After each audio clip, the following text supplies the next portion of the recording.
کہ شہید حسینی جب کراچی آئے، کراچی کے ایک بہت بڑے خطیب تھے، نام نہیں لوں گا، مرحوم ہو چکے ہیں، تو شہید حسینی نے خواہش ظاہر کی کہ میں آپ سے ملنا چاہتا ہوں، کیونکہ ہمارے یہاں خطبہ لیڈر بن چکے تھے کہ خطیب کے پاس 10,000 کا مجمع، 20,000 کا مجمع، تو وہ تو سمجھتا ہے میں لیڈر ہوں نا۔ قومی لیڈرشپ کیا ہے؟ جب تک ممبر واحد رہبریت کے نیچے نہیں جاتے، کیونکہ ممبر لاؤڈ ہے، یہ لوگوں کو بتانے والے ہیں۔ امیر شام نے ممبر خریدے، تب جا کے نسلوں کے دلوں میں بغض امیر المومنین کو پیدا کیا۔ اب ممبر لاؤڈ ہے، ممبر وہ ٹول ہے، ممبر وہ ریڈیو ہے، ممبر وہ ٹی وی ہے کہ لوگوں تک آواز پہنچائی جاتی ہے۔ غرور ہوتا تھا خطبہ میں کہ 10,000 کا مجمع میں سنتا، یہ مولوی کون ہے؟ مدرسے کا مولوی، کہ شہید قائد آپ سے ملنا چاہتے ہیں۔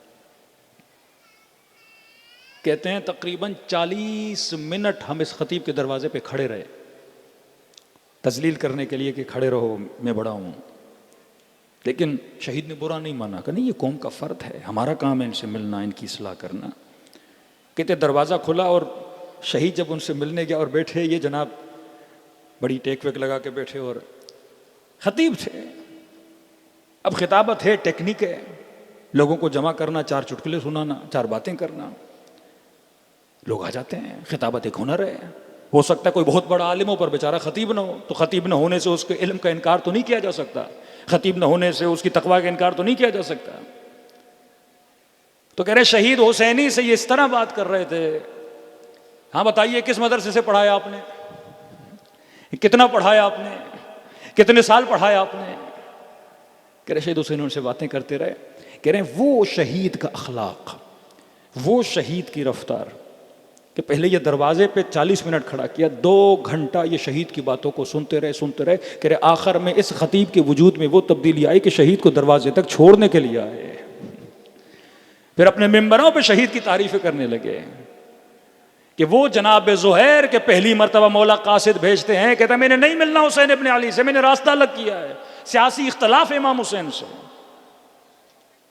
کہ جس راستے پہ حسین جا رہے ہیں یہ نجات کا راستہ نہیں ہے، سارے مار دیے جائیں گے۔ پھر امام حسین نے قاصد بھیجا، پھر کہا میں نے منع کیا ہے، بار بار کیوں بھیج رہے ہیں؟ روایت میں ہے 3 مرتبہ اس خیمے کے باہر سے آواز آئی، زہیر کا کون ہے؟ کہ حسین بلا رہے ہیں۔ تو اس نے کہا میں نے 2-3 بار منع نہیں کیا کہ میں نہیں آؤں گا، کھانا کھا رہا تھا ظفر۔ اس کی بیوی نے کہا زہیر قاصد نہیں، خود حسین تجھے لینے کے لیے آئے ہیں۔ سنا ابا عبداللہ کا نام، کھانے کو چھوڑا اور کھڑا ہو گیا۔ امام نے کہا بس چند منٹ میرے خیمے میں چل۔ وہ گفتگو کا اثر، وہ اصلاح حسین کا اثر، وہ اس کی فکر پہ اتنا اثر پڑا کہ جب امام حسین کے خیمے سے نکل اپنے خیمے میں بیوی کو کہا میں نے تجھے آزاد کیا، طلاق دی، یہ پیسے، یہ باغ، یہ سب کچھ لے لے اور واپس چلی جا، میں یہاں سے حسین کے ساتھ جا رہا ہوں، جس راستے پہ میں جا رہا ہوں واپسی نہیں ہے، شہادت کا راستہ ہے۔ اس طرح آپ کے علماء نے معاشروں کی اصلاح کی، جب تک کلام میں، جب تک شاعری میں، جب تک نحو میں۔ انٹیریئر سندھ میں یہ بڑے بڑے وڈیروں کو، بڑے بڑے جاگیرداروں کو پہلے جا کے ان کو اپنے ہاتھوں میں لیتے ہیں، کیونکہ اگر انٹیریئر میں اگر کوئی غریب بندہ مجلس کرائے گا مجمع تو نہیں آتا، لیکن پتہ چلے فلاں سیٹھ صاحب، فلاں ریس صاحب، فلاں وڈیرا صاحب، فلاں جاگیردار صاحب، فلاں شاہ صاحب، کوئی ایم پی ہے، کوئی ایم این اے ہے، وہ مجلس کروا رہے ہیں تو پورا گاؤں آتا ہے مجلس سننے کے لیے۔ تو یہ غلط العقیدہ لوگ ایسے بڑے بڑے وڈوروں کو ہائی جیک کرتے ہیں اور جا کے مجلس پڑھتے ہیں تاکہ ان کا امپیکٹ پڑے اس پوری عوام پہ۔ اسی طرح بعض نوحے خانوں کو ہائی جیک کیا جاتا ہے، ان کے نوحوں میں آتے ہیں تاکہ ایک فیس بنایا جائے۔ کہا بصیرت، عین علم، عین عرفان، جب تک تمہارے اندر عرفان نہیں، جب تک ہماری نچلی سطح کی تربیت نہیں ہوگی۔ اب اسی نسل کی تربیت کرو گے، انہی میں سے کوئی بچہ نوحہ خان بنے گا، انہی میں سے کوئی خطیب بنے گا، انہی میں سے کوئی عالم بنے گا، انہی میں سے کوئی زاہد بنے گا۔ لیکن اگر پہلی نسل کی تربیت نہ ہو، ایک غریب بچہ کسی گلی میں، اس نے نہ مال دیکھا، نہ دولت دیکھی، نہ شہرت دیکھی، اچھی آواز تھی، اچانک مشہور ہوا، مال بھی آیا، شہرت بھی آئی، لوگوں نے گفٹ دینا شروع کر دیے، پیسے دینا شروع کر دیے، اب یہ اس پیسے کو سنبھال نہ سکا، اب اس شہرت کو سنبھال نہ سکا، اسے پتہ ہی نہیں کہ امیر المؤمنین شہرت کے لیے کیا فرماتے ہیں، امیر المؤمنین ریاکاری کے لیے کیا کہتے ہیں، امیر المؤمنین لوگوں کے ساتھ برتاؤ کے لیے کیا فرماتے ہیں۔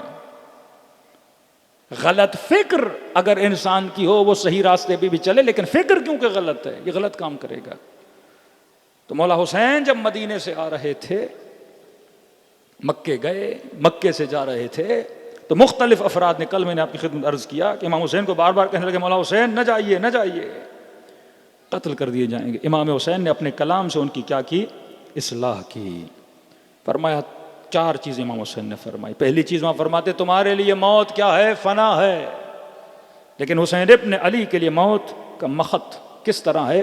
ایک عورت کے گلے میں جس طرح ہار ہوتا ہے، تو ہم اہل بیت کے لیے موت کیا ہے؟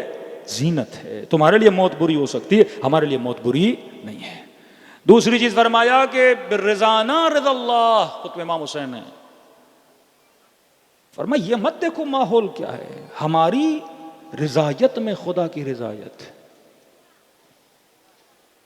عمرو عاص کا بیٹا ابا عبداللہ الحسین کے احترام میں کھڑا ہوتا ہے، احترام کرتا ہے، کہتا ہے یہ سید شباب اہل جنت ہیں۔ اس کے دوست کہتے ہیں اگر سید شباب اہل جنت اس کے مقابلے میں کیوں گئے؟ سفیر میں اس کے بابا کے مقابلے میں کیوں گئے؟ اس کی فکر غلط تھی۔ قرآن کی آیت پڑھی وَلَا تَقُولُوا لَهُمَا اُفٍّ، قرآن کہتا ہے ماں باپ کو اف تک نہ کہو،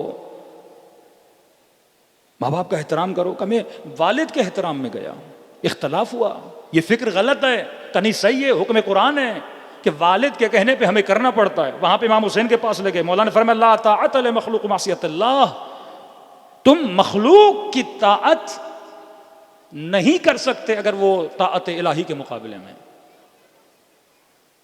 علی کی رضایت میں خدا کی رضایت ہے، چاہے باپ راضی ہو کہ نہ ہو، دادا راضی ہو کہ نہ ہو۔ کل عرض کیا کہ کربلا کے میدان میں 2 بھائی ایک دوسرے کے مقابلے میں، ایک امام حسین کے پاس، کیونکہ حسین کی رضا میں خدا کی رضایت ہے۔ عمر سعد تجھے نہیں پتا میں کس کا بیٹا ہوں؟ انا ابن بنت رسول اللہ، میں فاطمہ زہرا کا لالو، تو میرے مقابلے میں آیا؟ تجھے نہیں پتا ہم سیدہ شباب اہل الجنہ ہیں؟ فکر اس کی غلط، لیکن ہور اپنی فکر کی وجہ سے ہور بنا۔ دوسری چیز ہماری رضایت میں خدا کی رضایت۔ پہلی چیز موت زینت، دوسری چیز ہماری رضایت میں خدا کی رضایت، تیسری چیز فرمایا نصبر علی بلائہ، اگر یہ کہتے اس راستے پہ کوئی بلا ہے، کوئی مصیبت ہے، تو میں حسین اس بلا پہ صبر کروں گا۔ ان اللہ مع الصابرین، خدا صبر کرنے والوں کے ساتھ، بشر الصابرین، صبر کرنے والوں کو بشارت دو۔ فرمایا یہ راستہ صبر کا راستہ ہے۔ چوتھی چیز فرمایا کان باغیا فینا بمہجتہ، اس راستے پہ اگر کسی نے ہمارے ساتھ چلنا ہے تو وہ چلے جس کو موت کا خوف نہ ہو اور اس راہ میں خون دینے کے لیے کیا ہو جائے؟ تیار ہو جائے، ورنہ تم لوگ ہمارے ساتھ نہیں چل سکتے۔ امام نے سننے والوں کی فکر کی کیا کی؟ اصلاح کی۔ ذکر بھی بڑا ثواب ہے میرے عزیز، لیکن دشمن کو ذکر سے خطرہ نہیں، دشمن اہل بیت کو فکر سے خطرہ ہے۔